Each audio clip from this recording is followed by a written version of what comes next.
So, you like to play podcasts, do you? And you think you're rather clever, and you're not afraid? Well, not very afraid. Very well, Martin Harder. Bring on your brightest and your boldest. But remember, I do only the end cut. And I'll have my say in the end.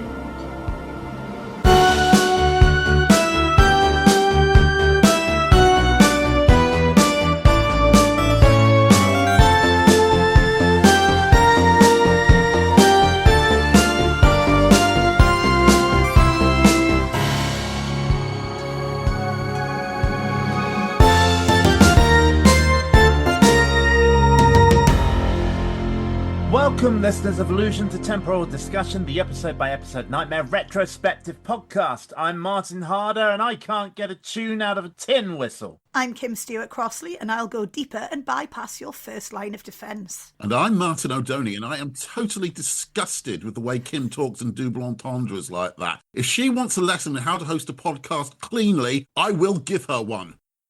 Terrible. Today we are taking a look at Series 6, Episode 1, which was shown on CITV on Friday the 11th of September 1992. Lethal Weapon 3 starring Jake's mum's all-time... I misread that as starring Jake's mum. Yeah. Starring Jake's mum. Lethal Weapon 7 with Jake's auntie. Lethal Weapon 3, starring Jake's mum's all-time #1 crush, Mel Gibson, was enjoying its final week at the top of the box office, whilst Rhythm is a Dancer by Snap was also in its final week at the top of the singles chart. We said pretty much all we could about those on the last episode, didn't we, really? I think so, yes. I think we did go into some depth, yes. Temporal Discussion brings you the latest news from 1992.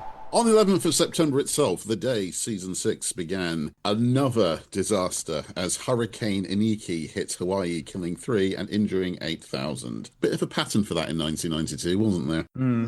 On the 12th, on a more upbeat note, Mae Jemison becomes the first ever African-American woman to go into space aboard the Shuttle Endeavour. 16th of September has lived in British infamy because it was Black Wednesday. On the news episode we did recently, we did mention the business about Britain being in the exchange rate mechanism. We did. This was basically when the problems with that hit critical mass. The pound loses 15% of its value in a single day as speculators sell off all their stocks of sterling in a desperate rush. The Bank of England sells off huge reserves of foreign currency in exchange for pounds to try and keep demand, and therefore its value on overseas markets high, but to no avail. The government withdraws from the ERM altogether and devalues sterling, and only then does the run on the pound cease. No longer having to focus on keeping the pound at a consistent exchange rate with the Deutschmark, the Treasury is able to cut interest rates at long last. They were up at 20% at one point during Black Wednesday. And with that allowed, the country finally comes out of its recession, which it had been in since 1990, about a year later.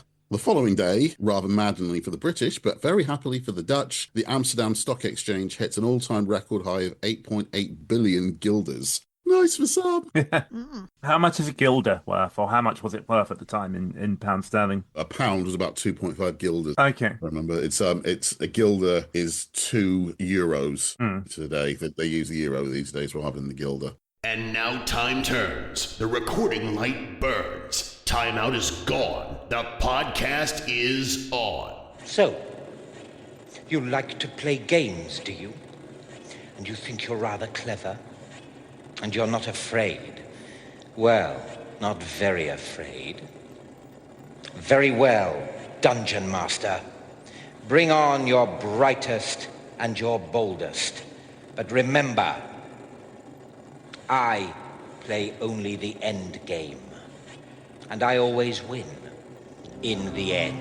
Lord Fear's increased role and significance, Jake describes it here as bigging up, is obvious right from the start. He takes over the pre-season from the Treguard. This is the first time we've had like a big bad actually do the start of season speech. I think this is the season when Thea really starts to come into his own. You can already see the potential through season 5, but he was a bit in and out throughout the first season. Martin Knight now is clearly fully adapted to the role and is completely, he's able to deliver all his dialogue in a very, very relaxed fashion now, a very casual, almost making it up off the top of his head sort of style. Also, another thing I noticed is it's also the first time we start seeing him fully, rather than just getting the single angle views of his face that we got all the way through the previous year. I think I was very much of the opinion, oh no, what's he doing here? As the consummate good guy fan, I have to say, what's he doing here? What's happened to Traegod? Oh, it's okay. Traegod was still there, but he was starting to get a little bit overshadowed, I think. After this intro sequence, we have a bit of a surprise. Yes. I don't mind the new title sequence, the visuals. Another new version of the theme tune, though, and I've never really liked that one. I've always thought it's a bit easy listening style. Yeah, it's sort of like jazz version, almost. Yeah, it got the wrong tone for the series. I mean, the credits, it's far worse for that. There's some slightly sort of mystical sounding backbeats and the likes on the titles, at least, but it still doesn't feel right to me. It still doesn't feel like Knightmare. It's Nightmare, not Gentle Dream. Yeah. The title sequence itself is brilliant. The actual visuals are superb. It's they make the Dungeoneers look a lot more mobile and a lot more dynamic than they really are in practice. You could almost say it's a trade's description violation there. But I just don't like the tune, the version of the tune very much. I just feel like it was starting to cater to that younger audience, even though, as we'll shortly see, the team are not young. Yeah. No, they're not. That's what I felt. It felt more gentle. It lost its rawness. Yeah, it's kind of logical that the teams would be getting older at this point because they were that young when they first started watching the series, and they're the audience that's going to be staying with it, and the ones that have had a long time trying to appear on it. So it kind of makes sense that they're getting older. But yeah, the whole thing about the series, the whole feel of it is actually does feel like it's getting a bit more infantile. We've discussed a bit in the past how Traegod by this point has become very avuncular, almost to the point that he's the thing that made him so interesting in the first couple of series has just vanished completely. I feel bad for that kid having to run around like that with a blindfold on. Yes. Even if there's nothing there, you try running around with a blindfold on. It's really disorientating. It is, yeah. Although there's still animation in there, it's moved away completely from the totally animated sequence of the first few years. Yeah. And I think that does show a sign of technical progress. And it is quite dramatic. So It is dramatic, but it also missells it, I think. it does, as I say, there's a trade description question there, isn't there? Yeah.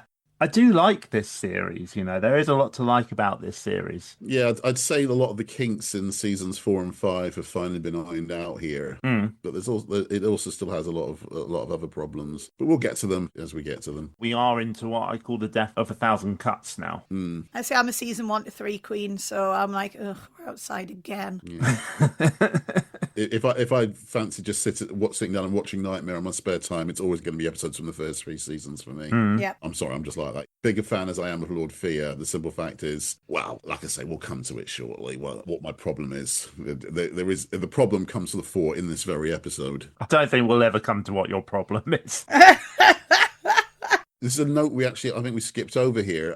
Jake says that Mount Fear was asking us what we think of Mount Fear, which I think is vastly superior to the one from the previous season. It looks awesome. David Rowe's last new piece of artwork for Nightmare. Technically, it's not his last piece of work for Nightmare because he reworked it for Geek Week. Okay, well. But you count a rework as a new piece, though. That's the thing. Nope. I mean, if you're going to count reworks, then there's things all over the later years that are basically his, aren't there? So yeah, that's true. It definitely has an old school feel to it. Yeah. It does. I prefer the Fright Nights going up and down at the sides than they were when they were just in the background. They were very distracting in the background. I think that was one of the things they realised watching back their own work. I think it was mostly distracting when the Fright Nights were going backwards. It actually looked like they'd put a sort of videotape in the machine the wrong way round. Well, I must say, you took your time.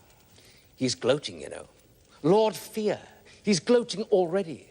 Thinks we haven't got the wherewithal to beat him. Thinks we can't raise the talent. But that's where he's wrong. What's your name, then? Out with it. Matt Atkin. Hey, there's a Dungeoneer. Yeah, that's weird, isn't it? It just appears there, towering over Traegod. I felt like Hugo turned round, I would have been like, ah! Dungeoneer! How did you get in? He's just obviously over-enthusiastic. Yeah. Matt, we're sorry if you're listening, but you absolutely just deadpan stare Traegod. I like that. But he towers above him as well. I mean, I know Hugo Myatt is not the tallest of men, but Matt can't have been, what, more than 15? No. Someone's 5 foot tall, everyone towers over me, so, At least Enter Stranger is back next quest. We haven't dispensed with it. Yes. Well, you may walk alone, but you can't go unaided. You know that. So let's see your advisors. Summon them quickly. Reza, Ben, John. Fair enough. By appearance, at least. Now, who guides young Matt on this quest? I'm Reza Gaderi. I'm Ben Dowden. I'm John Courtney. Well, you'll need help and protection. Pickle? Pickle? Pickle! Excuse me, but the elf's demented. Pickle, will you get your elvish rear side in here? Here, Master. Are we about to begin? Not there. Here. Get in here at once, Pickle. We've a quest to dispatch. Here, Master. At last. Good. At least you got the equipment. This is Matt. Hello, Matt. Give me the eye shield. I like Matt. Reading through Jake's notes here, Jake doesn't. I like a little bit of attitude from a dungeoneer. The problem with so many of them is they're complete stiffs. Yeah. I like him just showing, not actually being a complete arse with people, just not taking any nonsense, I like that. But you know what? When we're introduced to Matt and we're introduced to the advisors, I can't lie. I think it's Ben in the middle. He was everything that 12-year-old Kim ever wanted in a nerdy boy. Okay. Can just mention, Traegod is now, every quest is now saying, are you sure you want to do this? And then when Matt says yes, Traegod says, how strange. What exactly are you going to do then, Traegod, if you don't send Dungeoneers on their quest? There's literally no point in you being there. You're literally supposed to chuck the helmet on them and boot them through the door. That is your job. Yeah. I'm not sure where that bit came from, but it shouldn't really, should it? Yeah, well. Oh, also, it was acceptable in the 90s part 1 here. The use of the mental health slur demented as a reference to Pickle. That would definitely get cut from the episode if it was broadcast on mainstream media today. There's a few of them in this episode. Oh, yes, there are. Yeah. That's why I said part 1. Matt is given all of the essential trappings for adventure and sent on his way. I should say another thing that's changed here is the portal sound effect has been replaced once again by this really loud clattering thing that makes you feel like someone's repeatedly slapping you across the face. I've never been terribly fond of it. It sounds to me like the way a headache feels. It shakes me up a little bit too much, if you know what I mean. It doesn't scare me. It just, it hurts my ears. But some people seem to like it. I honestly didn't give it much thought, to be perfectly honest with you. No, me neither. I didn't even realise it had changed. Why, these are dwarf tunnels, Master. This isn't the way to go. Don't panic, Pickle. You'll only put them off. I know, things have changed. But then, don't they always? Listen, team. Lord Fear has seized the advantage. And now even level 1 is patrolled by his minions. These mine workings go deeper and bypass his first line of defense. The Great Worm, a Smirkanov, is still a potential ally, as is his Dragon Rider Alita. But you have ways to go and paths to choose before you may call on them. Hurry now, for just as we have eyes below with which to see, so also does Lord Fear. That's right, Traegod. Make sure you say Lord Fear at least twice in every speech, or we might not realise how much he's been bigged up for this season. Or see, when Matt gets through that door and into the dwarf tunnel, it is once more emphasised the fact that he is quite tall. Yes. Because he fills that dwarf tunnel. Well, they are dwarf tunnels, to be fair. This was not the right dungeoneer to test the new dwarf tunnels out on, was it? Yeah. No. They do look different. I'm not sure it's in a good way, but we all know I'm a purist. The main difference is they're physically real now. Yeah. They may have added these sequences in just to give the team something to do while the main studio is being set up. I don't know about that.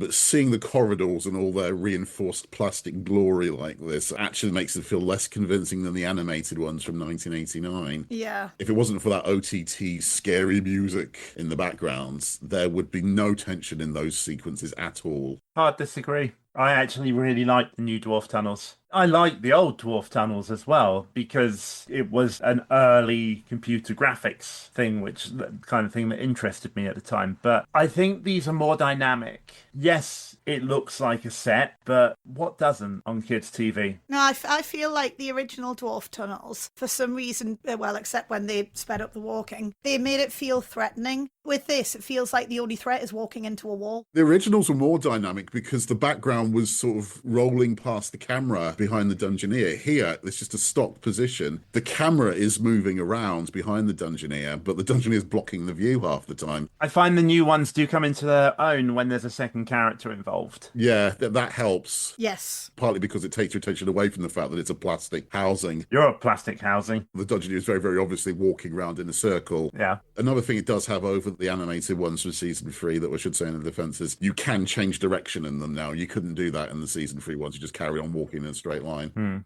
At this point, Treguard reckons they are mine workings, which does make sense for dwarfs. Yeah. But he's going to change his mind about that later in Series 6, isn't he? Yes. Yeah. Continuity, eh? Where am I? You're in a room. Yeah. In front of you, there's a 4, and there's also 4 blue cards. On the very left, on your very left, the first one. Ah, yes. The choice of paths. All equally dangerous. All equally rewarding. These are the 4 classic quests.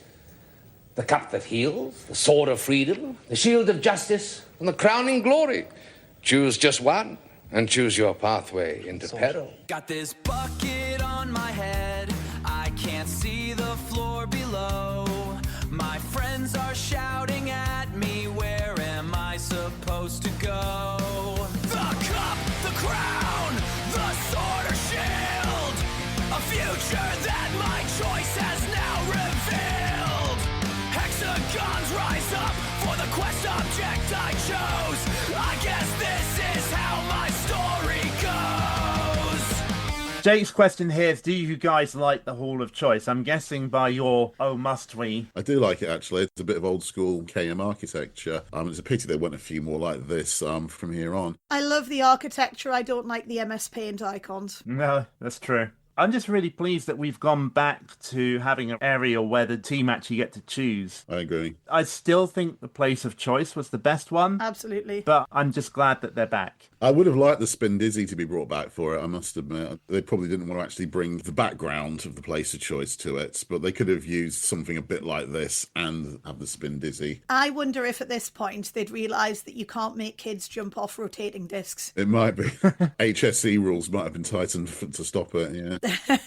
They choose the crown, which happens 4 times out of 7 in this room throughout the series. The hexagonal pathway appears, and Matt is directed out. Came out, we're looking through the eye shield, and you're in a garden. I don't understand, Master. This still isn't familiar. This can't be level 1. Wait.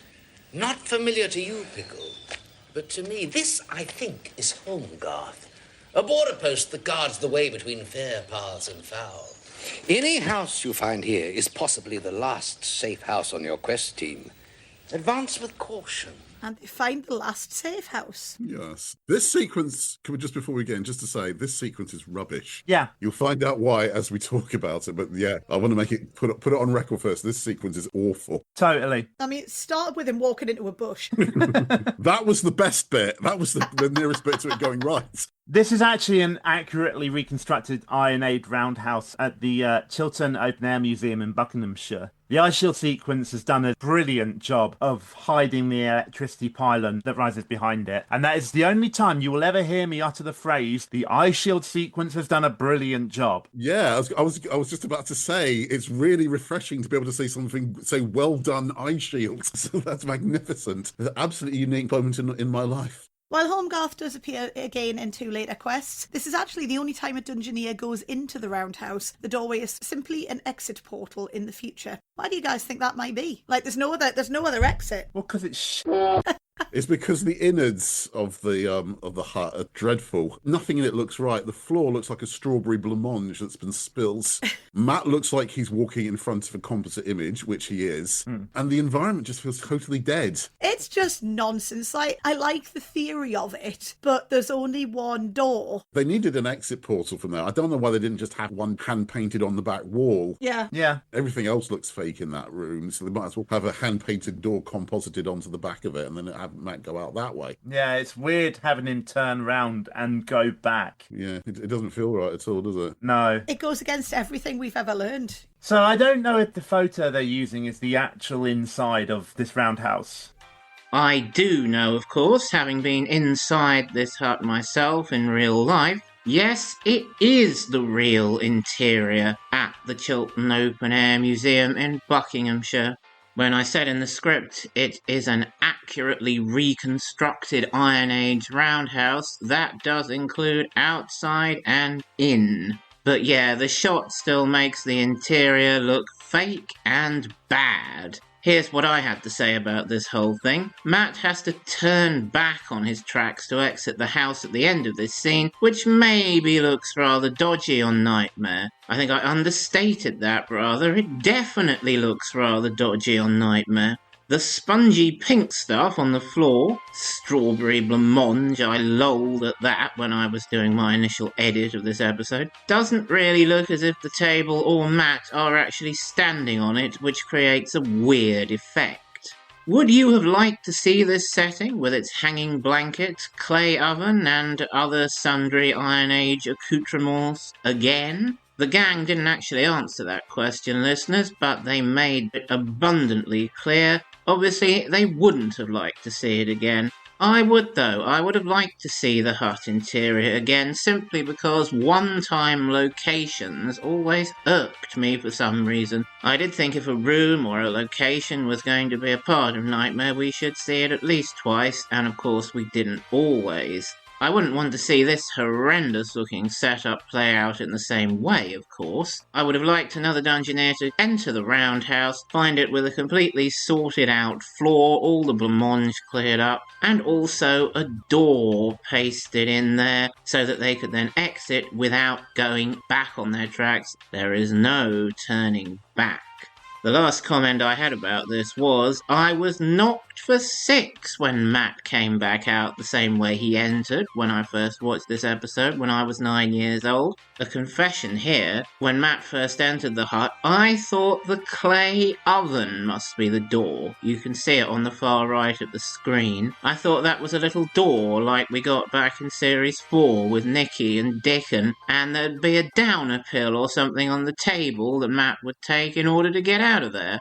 If only that had been the case. Hey, listeners. It also has to be said that some of the things that Matt says and does in the sequence do not help. No. Matt enters the roundhouse and finds a clue table containing a scroll, a spyglass, a mallet, a potion, a crossbow bolt, and a bar of gold. Agony of choice. Yeah, we'll pick up the scroll. It says, to unfreeze, cry the reverse of space.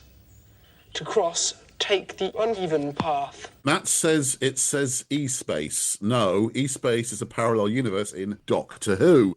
What it actually said on it was epaxy. Yeah. I have no idea what that is. Well, it's escape backwards, obviously. Yes. Matt is next instructed to use a spyglass. Oh, really? No. He didn't, did he? I know. Well, I've got no sympathy for you, Scarkill. You crazed me about getting a hobgoblin. And now you've got one, you can't control it. Well, it's not my fault. It crushed your foot. You'll be wanting compensation next. Yeah, well, couldn't you give me some sort of spell, just so I can restrain it, like, eh? Lovely. Well, just so I could exert my authority, like. No, I couldn't, Scarkill. Magic is not for minions. Magic is for mages like me. Well, how about the loan of one of them, with that ruddy great metal warrior thing you just had built then, eh? That should scare Tiny. Bloody well scares me. Fat chance, Scarkill. The dreadnought is for scaring Dungeoneers, not for boosting the authority of just can't cut it anymore goblin masters. Off you go, Skarkill, and get ready to intercept the first quest. There. It should have started about now. Yes. There it is. Epasipon Vedelot. No. Don't waste your time. At least not until I've shown you my new toy. Yes, children. This is Dreadnought. And guess where he's headed? Okay, Matt, put the spyglass down. Matt? Yep. Put the spyglass down. He said he couldn't. He seems frozen, Master. Indeed he does. Right. Matt, say escape. No. He can say nothing. Okay.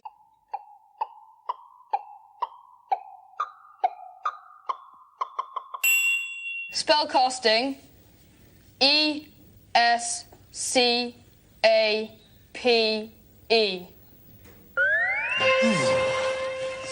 Just in time, I hope.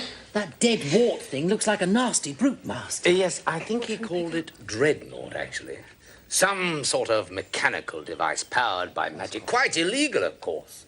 I've warned him till I'm blue in the face about creating paradox and anathema. But he won't listen. Well, hurry now, team. That creation could be closing on Matt as we speak. You notice when he's told to put the spyglass down, and obviously he doesn't because he's frozen, but when they do actually unfreeze him, he actually puts the hammer down instead of the spyglass. Yeah. I must admit, though, if I was Dungeoneer, I'd probably be fidgeting with all of the clue objects as well. Yeah. Matt is a bit of a fidgeter, and that comes into play with something later on that I've added it into my notes for the script, and I'll get onto that later on. I should say the spyglass sequence is actually pretty good. You're really getting a good feel for how into the parts Mark Knight now is as Lord Fear. It's a shame it's been pasted into such a crap scene. Yeah. See, I have a little bit of an issue with the spyglass sequence, and it's not anyone's fault in it. The actors in it are doing a terrific job, but I think Skarkill is kind of straying into Gumboil territory. Yeah. With this whole, by goblin crushed my foot, send me one of them dreadnoughts. When I was writing When Five Tribes Go to War, 18 years ago, I think it was now, one of the reasons why the first scene where Gumboil and Skarkill are both together is precisely because I thought Skarkill was turning into Gumboil later on in his time in it. He is turning increasingly into a buffoon, and it's actually a problem that happens to a lot of Nightmare characters, which is they start out as quite nasty and sinister, and then they start being turned into comedy bad guys an awful lot. And that definitely happens with Skarkill, especially in season 6. But the thing is, though, Skarkill was so sinister that you wonder if he was actually told to tone it down. Yeah. Could be, but I wish they hadn't if they did. So, yeah, this whole freeze and unfreezing seems really weird. It's different and unique, yes, but also, as Jake says here, and we've all said, I think, a bit crap. Yeah. It's one of those things where the technology hadn't arrived yet. They'd be able to do this really easy today with modern computers. They could freeze up. They could even, dare I say it, they could even use AI to make the image of Matt move in particular ways to make it fit. But back then, all they could do was just freeze the tape and all the inherent horrors that made these things not really work very well. So, little insight into the mind of, how old would I have been? 9-year-old Martin. I was terrified of the Dreadnought. Absolutely terrified. Not necessarily from this bit, but when we meet him later and he gives the whole speech. Perhaps an arm, perhaps a leg, and all that. Yeah. Clifford Norgate, fantastic job on the voice. Oh, yeah. Yes. Really chilled me. One thing I'd have liked them to do was maybe get Edmund Dane back to do the voice. That would have been cool. I think he would have been absolutely terrifying of a voice similar to Igneous. There's a grandeur about the Dreadnoughts, which Clifford Norgate does. I haven't got anything against his performance, but perhaps the real problem for me is just there were so many different voices at this point being done by Clifford Norgate that you always knew it was him. So maybe just get somebody else in just so it's something different, someone different. Yeah, but a lot of that probably would have been budget, though. Yeah. Oh, yeah, very probably, yeah. It's, the more parts one person plays, the fewer people you have to pay. They unfreeze him. He chooses the gold and the crossbow. Fortunately, they only need the gold. Yep. And Matt is directed back out of the roundhouse and onto another passive path that leads to a portal. Double entendre of the week was from Lord F in that sequence. Now you've got one, you can't control it, is the great male curse, of course. Wahey. And the Dreadnought, meanwhile, as far as I'm concerned, yeah, he sounds quite fearsome and he looks, by the standards of the 1990s, fairly impressive. I think that in terms of the series, he's a combination between a blocker and the Corridor of the Catacombs. He's a blocker because in the end all he does is ask for a password, and if you give the password he moves out of the way, so that makes him a blocker. In terms of the impact, though, he has, he's the Corridor of the Catacombs because he gets talked up like crazy in this sequence, so much so that you're thinking that Darth Vader is going to tremble to meet him, and then he proves to be a bit underwhelming when you actually get to see him. It just gets in the way. Yeah. The CGI seems quite impressive for 1992, although the stretching limbs whenever it walks around is very embarrassing now. For television 1992, it's very impressive. Oh yeah, absolutely. It always made me think of Star Fox. Yes. But it looks very flat and cartoony today, unfortunately. So that's unavoidable. That's just CGI dates so quickly. That's just a reality. But overall, it's not often I agree with Pickle, but when he says dead warts, it's probably about right in terms of Dreadnought's real impact on the programme. We're at that moment now. Yes, the scene that we've been dreading doing for literally years. You're in a sort of market scene, and there are two stalls. One of them there are two people, and that's on your left. And there's another stall with three people, and that's on your right. Ah, that's more like it, Master. Level 1 as we know it. Yes, Wolfenden Centre, and safety in numbers by the look of it. It seems as if our old friend Julius Scaramanga has competition. Matt? Yep. Go to your left and walk forward. The left stall. Oh, lola up. Oh, welcome to Hamburg Korea's Emporium of Humble Servant. Problematic Wolfenden trader. Our walk's giving aid. Problematic Wolfenden trader. Our walk. Your walk's giving aid. A problematic Wolfenden trader. Our walk giving aid.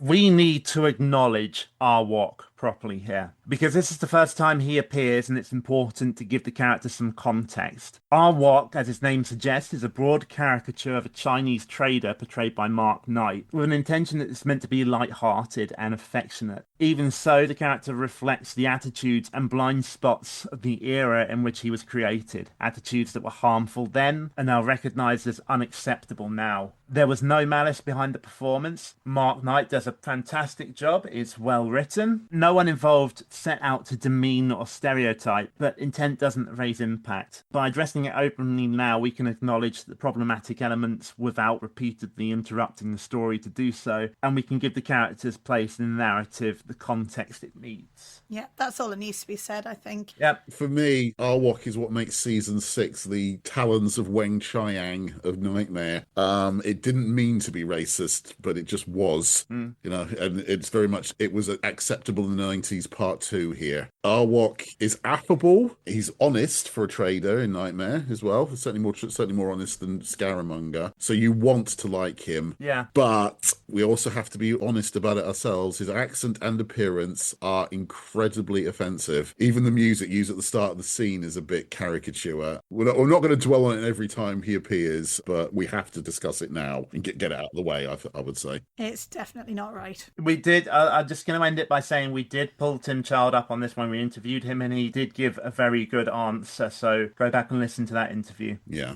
So Matt buys a dragon mint and the password skeleton from Arwok in exchange for the gold. Now, for some reason, Matt rejected Julius Scaramanga's offer of an invisible sword. Yeah. Funny that. Because he's not completely bloody stupid. One question for Matt. You tell Scaramanga you'll have a look at it. How do you expect to have a look at something that's invisible? Especially since he's got an urn on his head. Yes. Maybe he was just going to give it a quick fondle and be done with it.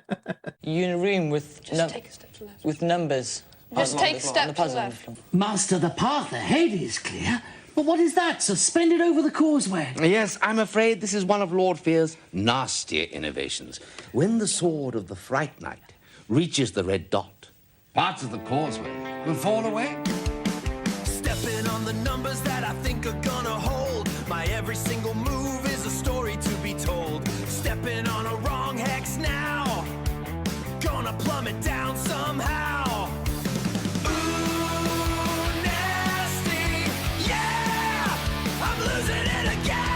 You're in a room with numbers, which makes it sound incredibly boring, doesn't it? Oh no, we're being attacked by maths. Well, after all, this is the uneven path that the scroll mentioned. It's odd numbers. Yes, that wasn't madly difficult to work out, was it? No. The series becoming younger and younger in its aim at the time that the Dungeoneers are getting older and older is really being underlined by that. Matt gets well ahead of a Fright Night timer. So I have something to say here, and I want you two to go back and check the episode sometime after we've recorded this and tell me if I'm wrong about this. The team tell Matt to take a step left, but he doesn't, okay? He just stands there. However, when they cut back to him, he's standing well on the 3. But the oddities don't really stop there. Watch Matt as he walks into the room and stops on the first block. Pay specific attention to his right hand. This is where the fidgeting thing comes in. He's fidgeting constantly with his right hand. When he stops, he's very fidgety, but then the fidgeting stops completely. They've actually frozen the scene. We're actually looking at a still image here. It's completely frozen. Conspiracy theory time again. Is this the Akash of season 6?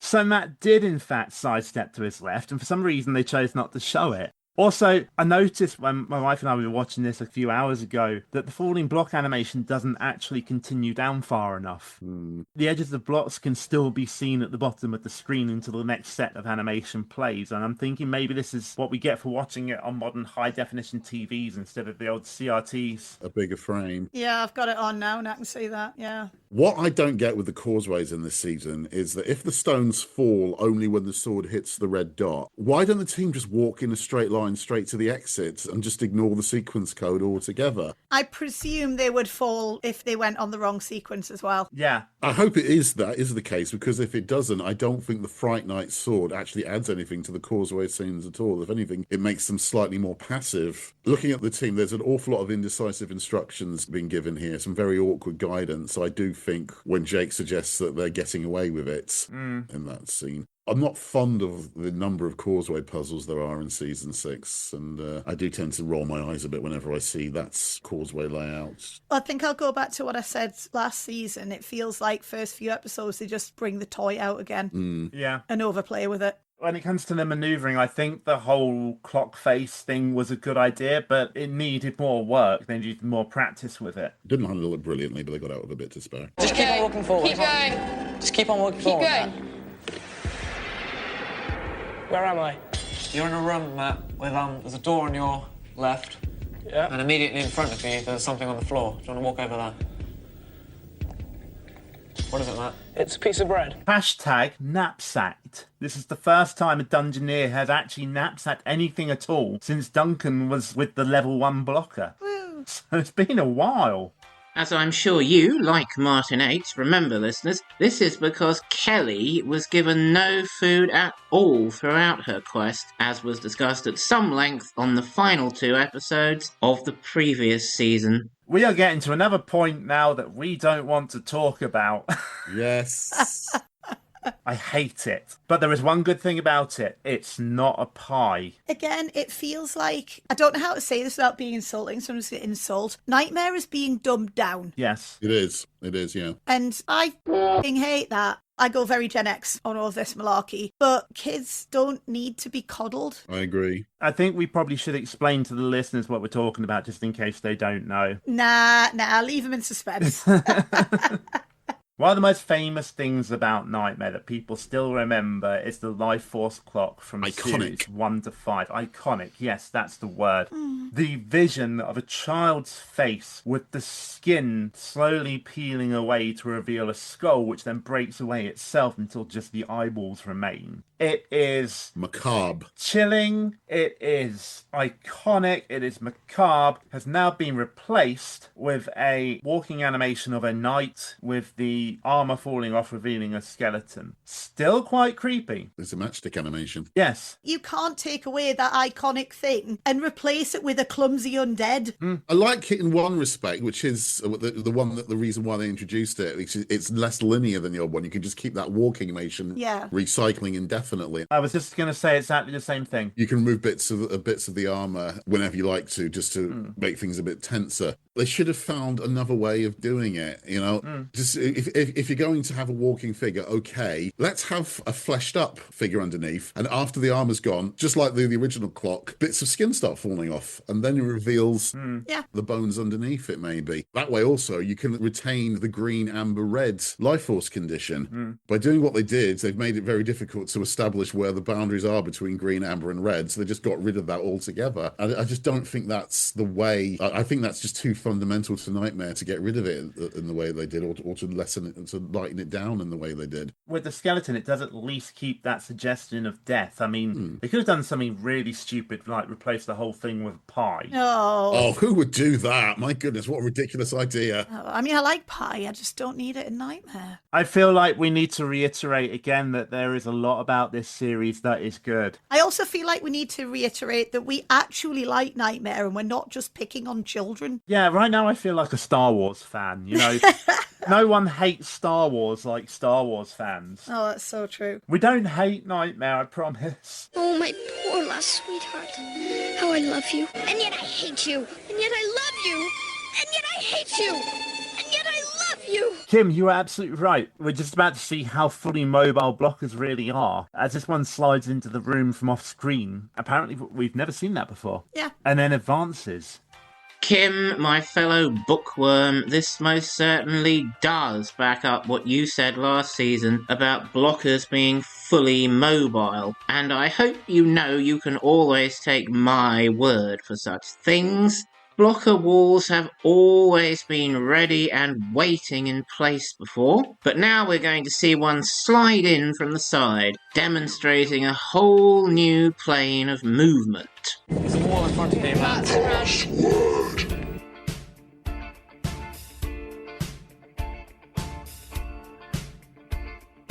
We don't need no stinking riddles. We barely need to think at all.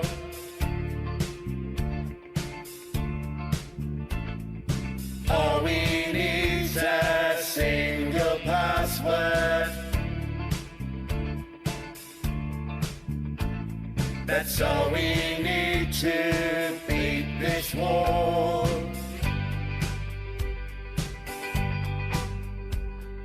Hey, blocker! Leave us kids alone.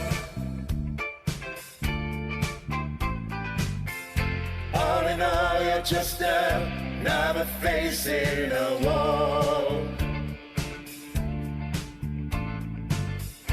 All in all, you're just another face in a wall. Matt, say skeleton. Skeleton. Is it gone?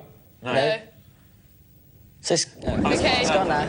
Okay, go forward, Matt. Yeah, I think the graphics do definitely get stuck here a bit. It takes some time for the animation of the blocker disappearing to load once given the password. Yes. I mean, is it the animation or are they just trying to do something with Matt again? Maybe. It kind of feels like if it was the animation, it could be something that could have been fixed in the edit. Yeah, agree. But yeah, I mean, we lose the blockers fairly soon. Yeah. So, by the way, this room is the first of many appearances of the brand new Knightmare location, Fountains Abbey in North Yorkshire. I got really excited by that because I recognised it because I'd recently been on a school trip to Fountains Abbey. Oh. It was one of the few bits that really excited me. Matt is directed out. Stop. Right, you're in this room, and it's made the room is made of wood, and in front of you is a gate. Anyone who's watched the previous season will recognise this as an exit from level 1. But there's work to be done before Matt can move on. This is way too early. Well, not way too early, but a bit too early to have the end of the level. Hall of Choice, Holmgarth Hut, Wolfenden, Causeway, Blocker, and now they're already at the exit to level 2. It does feel like a really quick level. It is a short level, isn't it? And it's also not exactly weighed down with threat either, and that's that's the problem I've got with season 6. It's too many levels only have 1 or 2 life-threatening puzzles in them. It's the dumbing down again.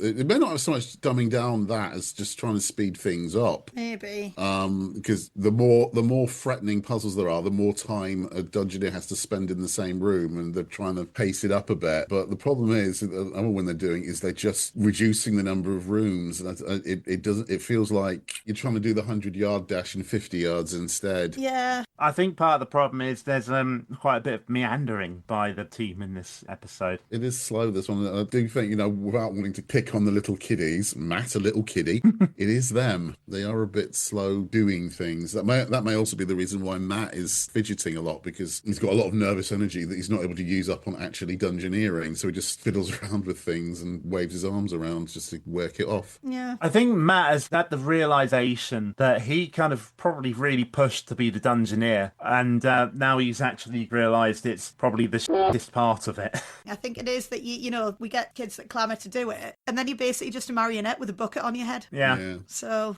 yeah. Sometimes the most enthusiastic advisors are also the worst ones, because their enthusiasm Gideon blinds them to actually to actually thinking. So Straight in front of you. All right, stop. There's a minstrel in the room. Yes. He's sort of playing Keep his still, Matt. banjo thing. And what have we here? A traveller on one of life's journeys, no? Yep. Hey, what's your name, huh? My name is Matt. Matt, Matt, hello, okay. I am called Ridolfo by my friends, and by my enemies, I am also called Ridolfo. Oh, musical buffoon. You're wasting time here. Oh, silence, Pickle. You're just jealous because you can't get a tune out of a tin whistle. Listen, team, this is a troubadour. In this realm, there are no newspapers such as you have, and strolling players such as this both gather and distribute news. Of course, sometimes it's just pure gossip. A bit like your newspapers, actually. now also in this scene, we get It Was Acceptable in the 90s Part 3, when the other national caricature comes along. It's a randy romantic Italian. Rodolfo the Bard.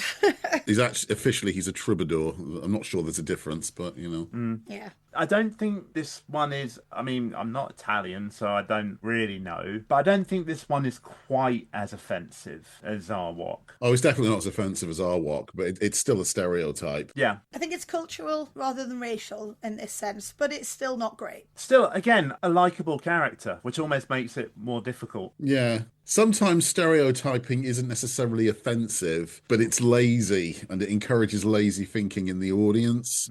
With all that being said, Matt asks Rodolfo for help, and Rodolfo says that the price for his aid is to provide some interesting news he can spread. Matt grabs the chance to join in with the new "Say Lord Fear as often as possible" directive. Yeah, it's we didn't really mention it earlier, I don't think, but it's very obvious that Lord Fear is being pushed. I remember at the time the feedback after season 5 was that Lord Fear was vastly more interesting than some of the villains from the first 4 seasons, which he definitely is. He's much more entertaining. Yeah. And I think they were really they tried to play that up. And I don't think that's necessarily a bad thing. No. But constantly dropping his name is irritating. Yeah, I think they're getting to the point of maybe over-egging the pudding slightly at this point. Yes. Very slightly. News about who? Lord Fear? Lord Fear, maybe, yes. Anything about Lord Fear? Matt, tell him that there's a dreadnought after us, and Lord Fear has a dreadnought, and he's patrolling level 1, 2, and 3 to try and catch me. What is this dreadnought?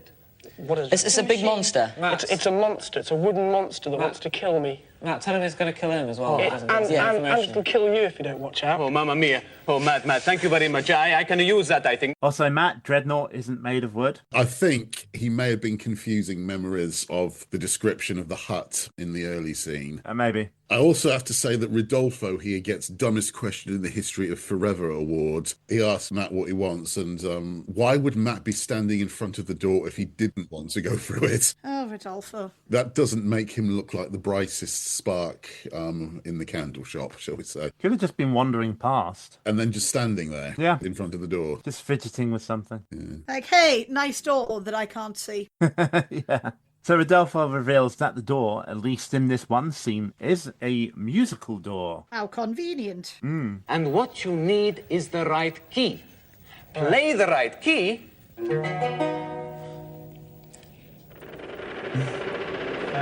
And they go less. Matt, the door's open now. There's a dragon. There's a dragon. One of those things that was really noticeable in Knightmare from the very first season is because of computer technology at the time it only got so far. When a frozen scene suddenly becomes animated, you really notice it. It's quite jarring, isn't it? It is, yeah. If you think back to season 4 and the bridge in level 3, that stone bridge that falls down, yeah, you could always tell when it's frozen, and then you could see when it starts being animated. Even though the bits haven't started falling off it, you can see that there's a slight sort of judder in the image, and you can tell something's about to happen to it. Yeah. You've got the same thing here. Throughout the scene, the door is just completely frozen solid. It's just completely static, as it should be. But then, a long, awkward pause after Rodolfo plays the note that unlocks the door. Mm. And then there's that sudden slight jolt in the background visuals before the door actually starts to open. It's like the Johnny Bravo joke. Oh, this is the right door. Well, how do you know? Because it's a different colour. Yes, exactly. And it's the same sort of thing. There's a pause while they're waiting for the animation to start. It's a bit like with the blocker scene a moment earlier. Mm. There's that pause when Rodolfo just stands still, having played the note, just waiting and waiting. Hey, come on. You can always see Adrian Neal's eyes pointing up towards the director's box and say, well, come on. Yeah. During that time, the animation starts, but the door doesn't open for another half second or so. And it's very jarring. It really takes you out of it when you see that. Yeah. They'd be able to avoid it today, but they couldn't back then. It's the new limited edition Talking Smirnoff. Talking Smirnoff.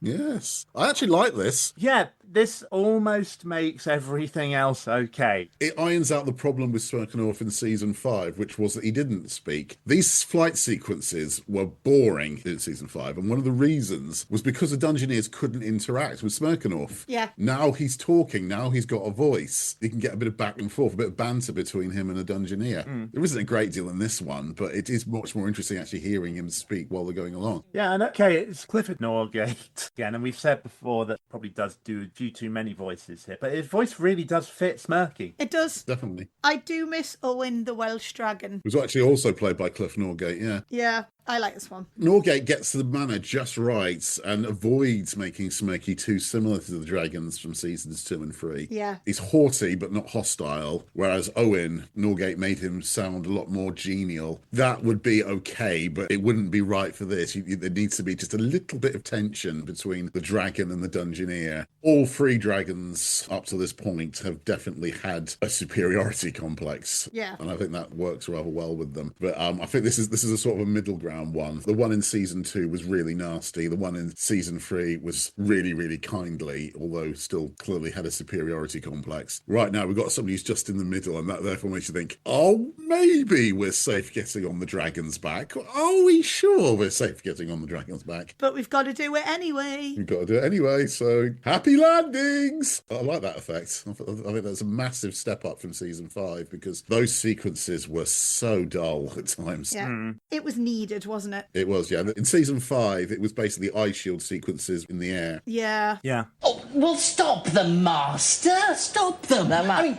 Smirnoff isn't going to appreciate Matt just wandering all over his back. Yeah, be more polite to ask for permission. Matt, ask for permission. Smirnoff? Would you mind not making that silly noise? If you've come for a ride, you must have the fare. So, what fare have you got? I've got dragon mint. Dragon mint, eh? Most acceptable. Well, don't just stand there. Get in and sit yourself down in the saddle. And don't forget to leave the fare in the saddle pouch provided. Taking off now, man. Believe it or not, I've walked on the scales. I really wish I could see.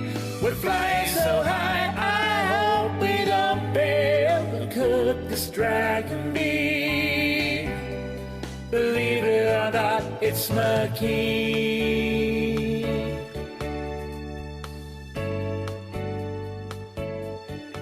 You hold tight now. This is not one of my favorites. Alright, dragon's stopping now. Yep. You're going down to a clearing in the castle. He's landed. Now, kindly dismount via the same route you embarked, if you would. Matt, have you put the mint in, Matt? I've put the mint in the saddle pouch. Good, Okay. good. Just making sure. We're not actually equipped for landing at sea. I thought that was a good line from Smirkanov, so that's another reason why it's good that he can talk, because he can come up with a decent line. But the overall flying sequence, one fundamental problem with it that's carried on from season 5, it is just too obvious that Smirkanov has simply done a wide-ish circle and landed back at exactly the same spot he set off from. It's basically one of those pleasure flights, isn't it? It is. It's even more obvious now, isn't it? Because you don't get the cutaway. Yeah. Whereas before you would get a cutaway to the side view of Smirkanov's profile. Or just they'd switch to the advisors. Yeah. So that whilst he's turning, you don't actually notice that he's turned away. So it looks like he's flying in a straight line all the way through.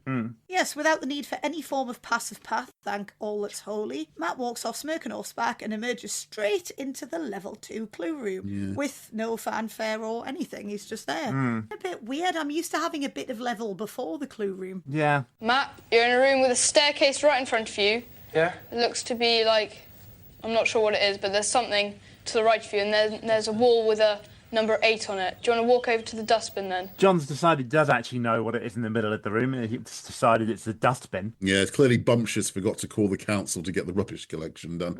Yeah. The number 8 on the wall is the first piece of the level 2 causeway sequence, as we'll discover next time. On the dustbin are a scroll, a bunch of grapes, a bottle of moon dust, a red gem, a pair of manacles, and a short sword. However, there's no time for Matt to list these items to his advisors before the bong. What's on it? Time out. All adventures pause for a while upon the endless path. Lord Fear, until time turns again, you may not harass them. As for you, who merely watch, now you must wait. Will Reza, Ben, and John guide Matt through the maze of perils in level 2? Play fair or play foul. We begin again at the allotted hour. The credits run over a passive path through the Rocks of Bruin, better known as Brimham Rocks of North Yorkshire. No, Jake, they are better known as the Rocks of Bruin. Well, I suppose it depends entirely on who you ask, doesn't it, Martin? There you are, listeners. I told you I'd have my say in the end, and now I have finished doing so, at least in this particular episode of Temporal Discussion. But you can be sure I'll be back, bigger, bolder, badder, and possibly even better equipped. And as for any misinformation, including my own of course, that I should happen to find along the way, goblin fodder. Okay, so the episode. What do we think? It's slow, the team are not very good, but it's still interesting enough. Some of the weaker aspects of the previous couple of seasons have now been ironed out, and some of the new locations are fresh enough, and the ice shield sequences are also getting fewer and shorter, thank heavens, they finally learned. And Lord Fear is really in his stride as a character now too. But bits of the episode, as we've very much established, are deeply offensive, at least in hindsight, and there's just not enough consistent menace for me. The team have reached level 2 without encountering a single opponent, unless you count the spell Lord Fear cast on them early on. And the only challenge of note was the causeway. And for me, this has always been a problem after season 3. The actual obstacles and quests are just too few and too far between. Yeah, I think it's a bit of a weak opener for a series, in my opinion. We've definitely had better, and I think we have better again. Yeah. Season 6 is often seen as one of the high points after the switch over to photographic locations. It's just not quite got there yet, has it? It's actually got one of the weakest starts of any of the later series. It'll happen. It will get there. It does improve, definitely. I found that I enjoyed complaining about this episode more than I actually enjoyed the episode, which is usually a bad sign. Yes. But it's an average episode of Knightmare. It's not bad. It's just average. It's just there. It's just there. It just gets the season underway and does absolutely nothing more and nothing less. Yeah. The best I can say about it is I wasn't particularly bored at any point. No, me either. That's fair. I was speaking to Knightmare fan James Orkett the other day, and he'd been on the Knightmare forums and he'd noticed that Kim and Jake were doing an episode about the books and asked if we could mention his new game book. James's new adventure game book, The Castle of Condemnation, which obviously is quite heavily influenced by the old Castle of Confusion tagline and influenced by the Knightmare game books. So we promised to give it a mention. James actually gave me one of his game books recently when I met him at Knightmare Live, and it's genuinely good. It's real kind of harks back to the whole fighting fantasy and the Knightmare game books, obviously. We'll provide a link to the book when it's officially available to purchase online. But for now, you can go to his Facebook page, which is facebook.com/Q Portal Gamebooks. So that's Q Portal Gamebooks. As you mentioned, James. If you've been enjoying the podcast, please leave us a rating and review on your platform of choice. It really helps us grow and reach more people who might enjoy what we're doing. We're Knightmare Pod on Threads and Twitter, and you can find us on Instagram at Temporal Discussion. You can also follow us on Blue Sky at nightmarepod.bsky.social and on Mastodon at topspicy.social/@nightmarepod. I will add there that you can add us there, but our Mastodon is pretty much dead, to be honest. It's all about Blue Sky. I promise there's going to be more on the Temporal Discussion Instagram when I pull my finger out of my arse, quite frankly. We hate it when ads interrupt podcasts, so we're keeping this one ad-free with the help of our supporters on Patreon. You can join them by supporting us at Knightmare Pod. Speaking of which, here's a shout-out to Keepers of the Book of Quests, David N. Rabbit, Paul McIntosh, Peter Pulsford, and Scott Evans. Advisors Benjamin Bloom, David Thompson, Kim Harder, Kim Stewart-Crossley, Lord Entropy, where the O is a 0, Paul Craddy, Peter Sidorn, and Pig Beanis. Hello, Piggy, Piggy, Piggy. And of course, our Dungeoneers Peter Courage, Dan Heath, and Adam Battersby. If you'd like to hear your name mentioned on the podcast, support us at Dungeoneer level or above on Patreon. Patreon supporters also get access to exclusive episodes, merchandise, and if you pledge as a Keeper of the Book of Quests, you'll even get the chance to join us as a guest on the show if you so wish. All our paid-up members also get access to each episode an entire week before everybody else, or possibly longer depending on how cool Martin H is feeling. Yeah, well, depending on whether I upload the wrong episode. Our website is nightmarepod.co.uk, and you can find Temporal Discussion merchandise, including t-shirts, stickers, and more at nightmarepod.redbubble.com. You can also drop us an email if you're feeling really old-fashioned at podcast@nightmarepod.co.uk. And just keep telling yourself, it's only a podcast. Isn't it?